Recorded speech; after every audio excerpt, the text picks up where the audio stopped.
I never thought humiliation could taste like iron and salt, but that night I did.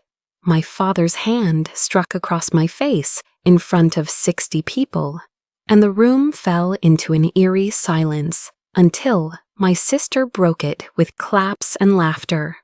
"Give us the house," she yelled. My mother smirked, her voice slicing deeper than the slap. "You're just a barren waste." Every pair of eyes turned me into a spectacle. I didn't cry, I didn't scream. I only pulled out my phone and made one quiet call. That call would change everything they thought they controlled. The laughter still echoed long after the slap. My cheek burned with a fire that refused to fade.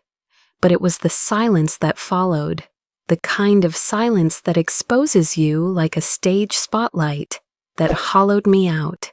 Then came the clapping. My sister, Emily, grinning like she had won a prize, applauded my humiliation before 60 people. "Give us the house," she shouted, her voice slicing through the tension. My mother, Margaret, leaned back in her chair, smirk tugging at her lips. "You're just a barren waste," she said, as if my very existence was nothing more than a failed experiment. Every head turned, every whisper stung. I stood there, exposed, stripped of dignity, while my family celebrated my destruction. But humiliation was only the opening act. I walked away that night with my head high, though inside I was collapsing. The sting on my face was nothing compared to the collapse in my chest. The betrayal carved into me wasn't a single wound. It was the final cut in 1,000. People at that party laughed, some recorded, others whispered behind their glasses of wine. They would all go home with a story to tell, but none of them knew mine. None of them knew the years I had built this family with my sweat, my money, my sleepless nights, and the constant erasure of my worth. I thought back to the nights when my phone would ring at 2 in the morning. It was always my mother. Sometimes she was sick. Sometimes she was lonely. Sometimes she simply wanted to hear my voice because, as she said, no one else cares. I would crawl out of bed, drive across town, sit at her kitchen table, while she picked apart my choices, my career, my body, my inability to give her grandchildren. She never thanked me. She never even acknowledged the sacrifice of sleep, the long hours I would stumble through work the next day.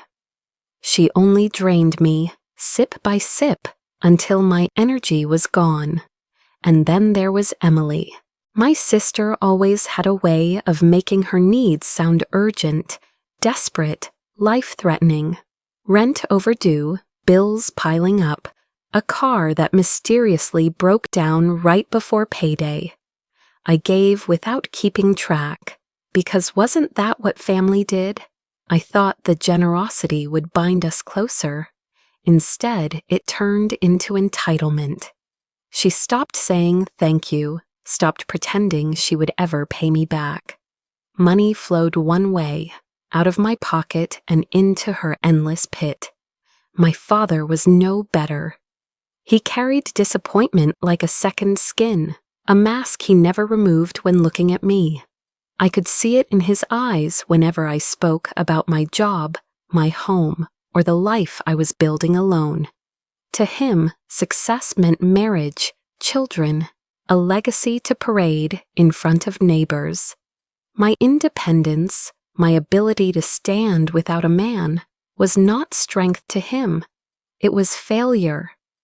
He never struck me before that night, but his words had always been blows. Why can't you be more like your sister? What kind of woman ends up alone? The slap was only the physical manifestation of decades of contempt. Still, for years, I clung to the illusion that love was hidden beneath their cruelty. I told myself they didn't mean the insults, that their demands were just signs of closeness. that the weight I carried was proof of loyalty. I built my identity around sacrifice, convincing myself that blood was unbreakable, that endurance was love. But standing there in that crowded room, with laughter bouncing off the walls, I realized endurance had only made me their punching bag. I was the one they could mock, strip, and discard, knowing I would keep coming back. That night taught me the truth. Loyalty, when given to the wrong people, is not noble. It's self-destruction. I remember leaving the party, walking to my car under the glow of the streetlights. My hands shook so hard, I dropped my keys twice. My throat burned, but no tears came. I was too numb to cry, too raw to speak. The memory of faces, my colleagues, my neighbors, strangers who saw me reduced to nothing, haunted me. Their eyes didn't see strength, they saw weakness. And for the first time, I wondered if they were right. I sat in the car, gripping the wheel, breathing in the silence. My reflection in the mirror was unrecognizable. The woman staring back was broken, but somewhere beneath the cracks I saw a flicker, a spark that whispered this was not the end. That humiliation was not the conclusion of my story, but the catalyst. For hours I replayed the years in my mind, the unpaid debts, the sleepless nights, the words that cut deeper than knives. I realized how carefully they had conditioned me, how methodically they had stripped away my confidence. It wasn't sudden, it was a slow erosion, like waves grinding stone. And I let it happen. That realization hurt more than the slap. But pain has a way of clarifying truth. I was not weak because they mocked me. I was weak because I accepted it. For 34 years, I had chosen blindness. I had ignored the signs, excused the abuse, clung to the hope that love could exist in a place that thrived on cruelty. That night, in the stillness of my car, I made myself a promise. I would no longer mistake chains for bonds. I would no longer confuse endurance with love. Family could be toxic, and when it was, it had to be treated like poison. I was done swallowing it, so I picked up my phone and stared at the screen. My thumb hovered, my chest tightened. There was only one number I needed to dial, and when I pressed it, my hand stopped shaking. I did not cry. I did not scream. I made a call, a quiet call, and with it, the ground beneath their world began to tremble. I thought the slap would end that night, confined to whispers in the community, perhaps a cruel anecdote passed around by relatives. But humiliation has a way of multiplying when given an audience. 2 days later, I woke up to buzzing notifications. My phone was flooded, texts, missed calls, links from colleagues. My stomach knotted before I even opened the first message. And then I saw it, a video, shaky and grainy, capturing the moment my father's hand struck across my face, the sound echoing like a gunshot. Emily's claps followed, her laughter piercing, my mother's words riding on top of it all. The clip was everywhere. TikTok, Instagram Reels, Twitter feeds. People looped it, edited it with captions, set it to mocking soundtracks. Family drama goals, one comment read. What a loser, another sneered. The video had become entertainment. My shame was trending. And then the twist cut even deeper. The person who posted it wasn't a stranger. It wasn't some guest at the party trying to go viral. It was Sarah, Emily's closest friend, and once mine. A girl I had grown up with, shared secrets with, trusted like a sister. She captioned it, "When family drama gets real and you're there for the show." She had chosen fame over loyalty. Humiliation had gone global, but so would my justice. That evening, I shut the blinds in my house, silenced my phone, and sat on the living room floor. The world outside laughed, but within my walls, silence pressed heavy against me. For the first time since that night, I let myself break. My chest heaved as sobs tore through me, raw and guttural. I buried my face in my knees and wept until my body ached. Memories looped. My father's scowl, my sister's grin, my mother's words. Now strangers knew those wounds, replaying them on screens, mocking the scars that had barely begun to form. I cried for hours, the kind of crying that empties you, leaves you hollow. But when the tears dried, something else rose, clarity. Pain sharpens in the silence after grief. And in that stillness, I realized the truth. The world could laugh, but I still had the power to decide the ending. I got up from the floor, walked to my desk, and pulled out a notebook. I began to write, not feelings, but facts. Dates, amounts of money I had lent Emily. Texts from my mother at 2 a.m, the gaslighting phrases that repeated like broken records. I listed the humiliations, the patterns, the debts unpaid. I mapped out timelines. What had felt like chaos began to arrange itself into order. And then I opened my laptop. I dug through old emails, bank statements, screenshots. I built folders, evidence piling like bricks. My humiliation had gone viral, but I would make the truth go further. When I finally picked up my phone, my thumb hovered again. One number wasn't enough. I called my lawyer first. My voice trembled, but I forced the words out. I need to discuss forged documents and property rights. He didn't ask for the story. Lawyers rarely do. He just said, "Come tomorrow.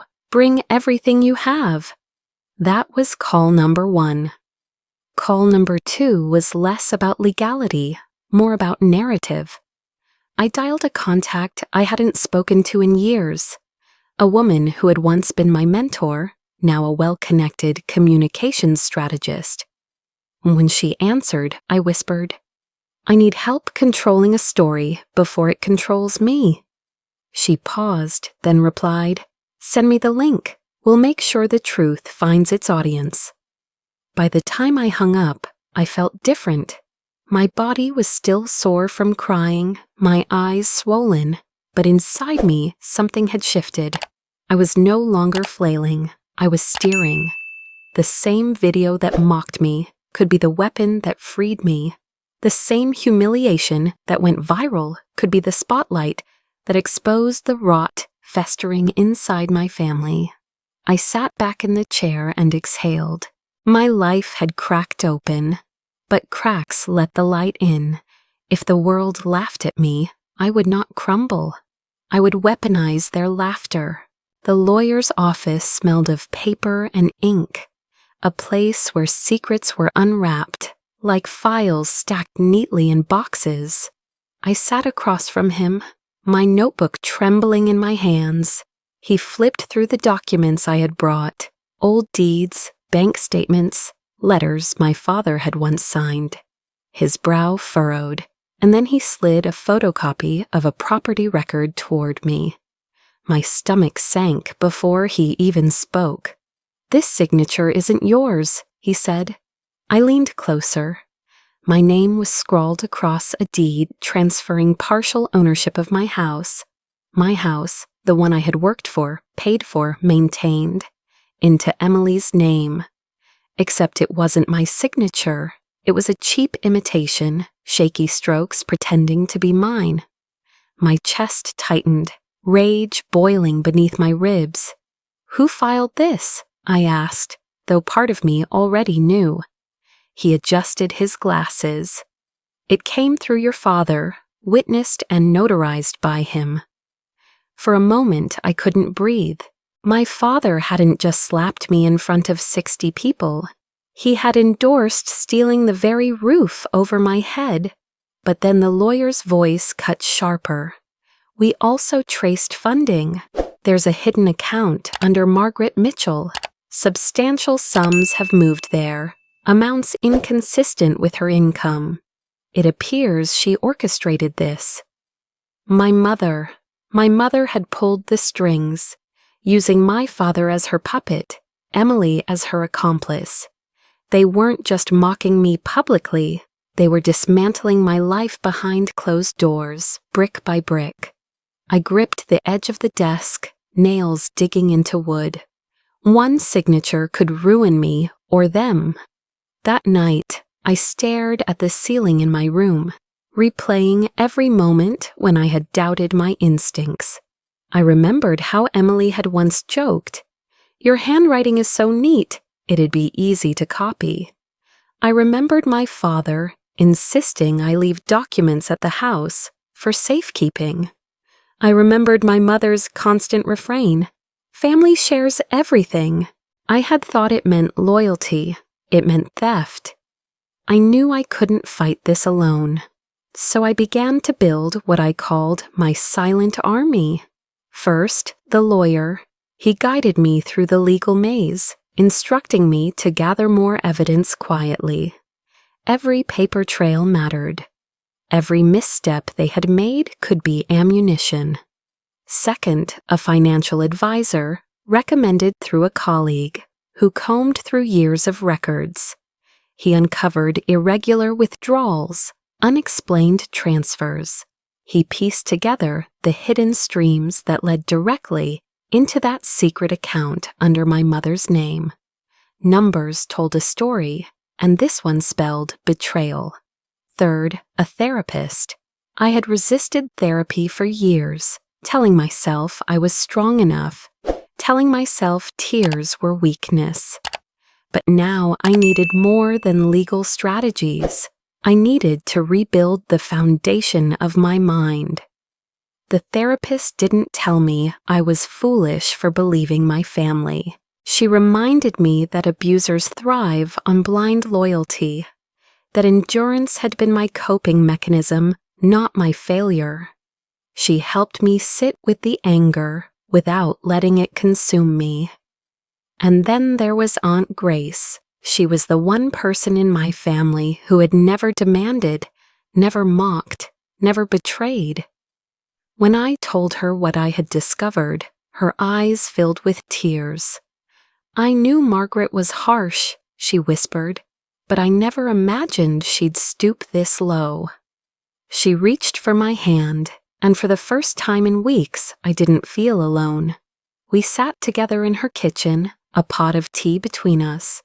I cried openly, not the hollow sobs of despair, but tears of release.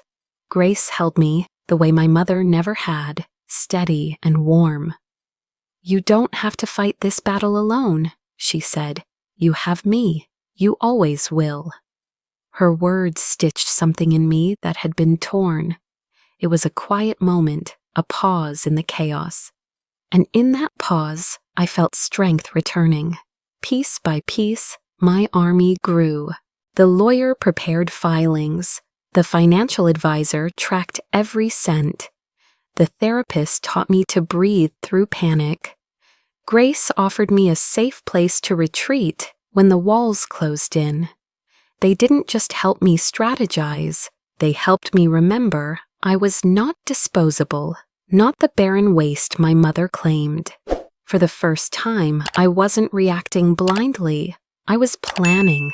Every step they had taken to erase me would be documented, exposed, dismantled.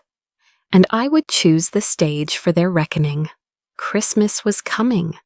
A holiday meant for family warmth, togetherness, tradition. For them, it would be the perfect cover, a gathering to boast, to pretend unity. For me, it would be the moment the mask tore off. Christmas would be their stage. I would be their director. Christmas Eve. The Mitchell house glowed with warm lights, wreaths hanging on every window, laughter spilling into the cold night. Inside, relatives gathered around the long dining table, glasses clinking, holiday music humming from hidden speakers. From the outside, it was picture perfect. But I knew the truth. Beneath the ornaments and polished silverware, rot festered. I walked in quietly, the scrape of my boots on the hardwood floor cutting through the chatter. Heads turned, some surprised I had even come. My father's jaw tightened. Emily rolled her eyes. My mother muttered something sharp under her breath. I said nothing. I moved to an empty chair, set down my bag, and waited. Dinner began as if nothing had happened. Emily told a story loudly, her laughter too brittle, her eyes flicking to me like daggers. My mother leaned across the table, whispering criticisms disguised as advice. My father drank, his silence heavy. The room buzzed with false cheer, but my chest was steady. I had come prepared. When dessert was served, I rose. My voice cut across the table, calm even. I brought something for everyone. I opened my bag, pulled out a laptop, and connected it to the living room screen. Confused murmurs rose. My sister scoffed. "What are you doing, Lauren?" The screen flickered to life. First, the viral video, my father's hand, Emily's clapping, my mother's voice calling me barren. Gasps rippled through the room as the clip replayed, louder each time. Cousins, aunts, uncles, all forced to watch the cruelty laid bare. Emily's smirk faltered. Then came the documents, scans of deeds, signatures, the shaky imitation of my name circled in red. A chart of money transfers, arrows pointing from accounts to the hidden fund under my mother's name. Numbers told the story they couldn't deny. The room erupted.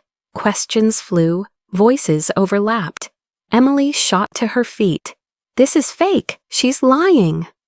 And then a voice I hadn't expected rang out. My cousin Daniel, usually silent, stood. "I saw you, Emily, at the notary's office. I saw you forge the signature." The room fell silent. Emily's face drained of color. Their masks cracked, but the collapse had just begun.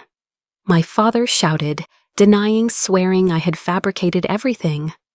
My mother's eyes blazed, tears welling as she threw herself into a role she knew too well, the victim. "She hates us. She wants to destroy her own family." Emily screamed accusations, her words tumbling into incoherence. I stayed silent. No yelling, no accusations. I reached into my bag once more and placed a sealed envelope on the table. Inside were copies of filings already submitted to the court. Property disputes, fraud investigations. "This is already in the system," I said calmly. "It's not a debate anymore. It's evidence." The room buzzed with disbelief, some relatives shifting uneasily, others glaring at my parents and sister. My Aunt Grace leaned forward, her voice steady. "Lauren is telling the truth, enough of the lies." Her support steadied me, and for the first time, my family's web began to unravel publicly. Then came the twist they never saw coming. From the back of the room, a camera flash popped. Journalists stepped forward, invited quietly by my strategist days earlier. Microphones appeared, reporters began scribbling notes, questions flew. "Mrs. Mitchell, how do you respond to allegations of fraud?" "Emily, do you deny forging your sister's signature?" Panic spread across their faces as the walls of secrecy collapsed. My mother covered her face, wailing. Emily shoved at the reporters, yelling about betrayal. My father stormed out, his legacy crumbling behind him. The scene was chaos, but I stood still, centered, as though I had been waiting for this moment my entire life. I didn't need to shout. The truth spoke louder than anything I could say. By the end of the night, my family was cornered, their empire of manipulation exposed. Their words, once weapons, now sounded hollow. I packed my bag, closed the laptop, and walked out into the cold December air. Behind me, the house buzzed with scandal, denial, and fear. Ahead of me stretched silence, but not the silence of despair, the silence of victory. Tomorrow's headlines would finish what I started. The courtroom smelled of polish and paper, the kind of sterile place where reputations go to die. I sat at the plaintiff's table, my lawyer beside me, while my parents and Emily hunched across the aisle.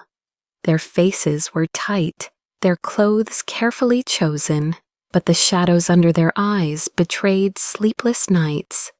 The judge entered, and silence fell. The hearing was not dramatic, like in films. It was methodical, deliberate, every piece of evidence stacked like bricks in a wall. My lawyer laid out the deeds, highlighting the forged signature. He traced the money transfers that flowed into my mother's secret account. Daniel, my cousin, testified with a trembling voice but firm conviction. I saw Emily sign it. Every word landed like a hammer. When the verdict came, the words struck harder than any slap ever could. The house was legally mine, undisputed. Emily's claim, void. Margaret's account, frozen pending investigation. My father's testimony, discredited. I clenched my hands in my lap, not from nerves, but from the surge of something sharp and liberating. Justice. My father's face burned crimson as whispers filled the room. For decades, he had built his identity on being respected in the community. A man of authority, tradition, pride. Now his reputation lay shattered in the very halls where people came seeking fairness. He avoided eye contact, his shoulders hunched, as though the weight of exposure pressed him into the ground. But the collapse went deeper. My lawyer leaned toward me, his voice low but edged with satisfaction. The IRS has opened an inquiry. It seems your call set things in motion weeks ago. I blinked. The IRS? He nodded. Yes, they're investigating your mother's hidden accounts. If fraud extends beyond property, there may be tax evasion involved. The quiet call that had started everything had not just safeguarded me, it had unleashed an avalanche. The Mitchell name, once whispered with respect, became a scandalous headline. Local family embroiled in fraud case. Community leader implicated in property scheme. Every article carved away the illusion they had so carefully constructed. Their friends withdrew, invitations vanished, doors that once opened easily slammed shut. My father lost his standing at the community board. My mother avoided grocery stores.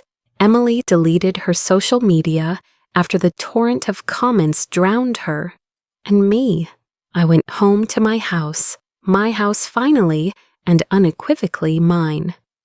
I walked through the rooms with bare feet, touching the walls, running my hand over the banister, breathing in the silence. No one could take it from me again. It was more than wood and stone. It was proof I had not been erased. That night, there were no parties, no celebrations. I didn't pop champagne or scream victory into the night.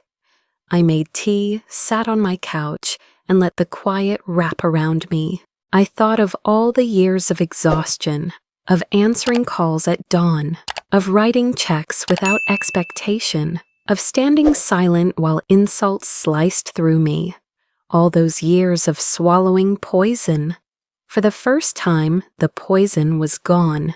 I leaned back, closed my eyes, and smiled.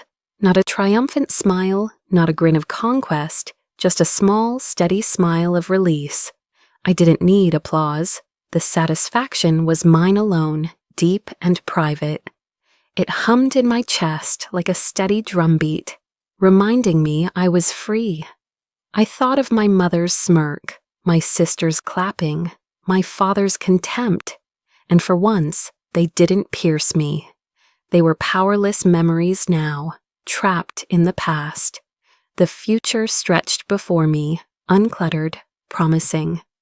The house creaked softly, the way houses do at night, and I exhaled. If for years it had been a battlefield, a place where I was diminished, now it was sanctuary. I wrapped my hands around the warm cup of tea and whispered to myself, "You did it.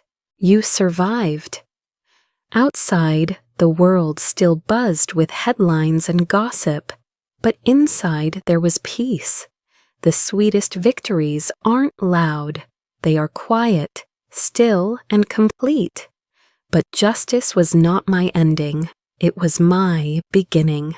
The weeks after the trial felt like stepping into a new world. The air itself seemed different, lighter.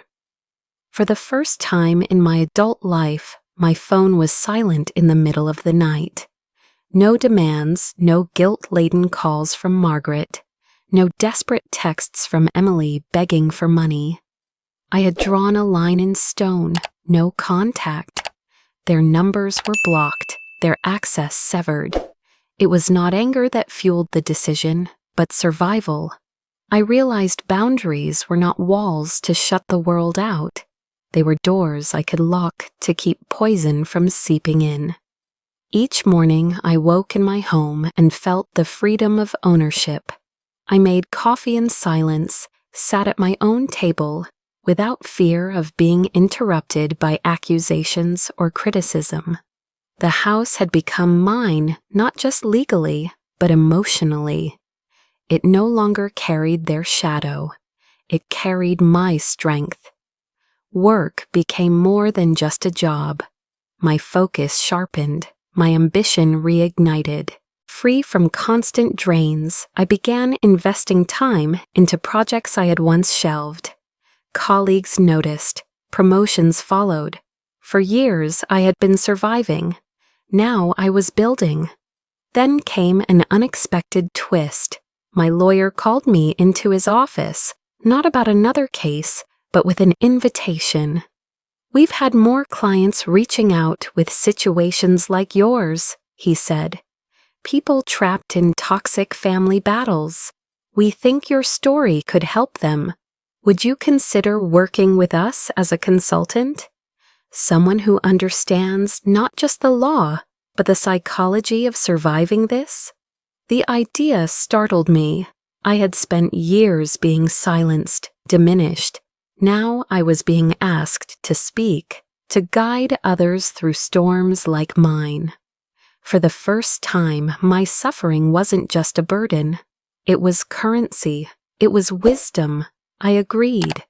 Slowly at first, then fully, I sat in on sessions, shared strategies for documenting manipulation, offered words that therapy had once given me. "You're not weak for being loyal, you're strong for breaking free." Watching others find courage in my survival filled me with a kind of purpose I had never known. But life was not all about the past. I began to explore the present.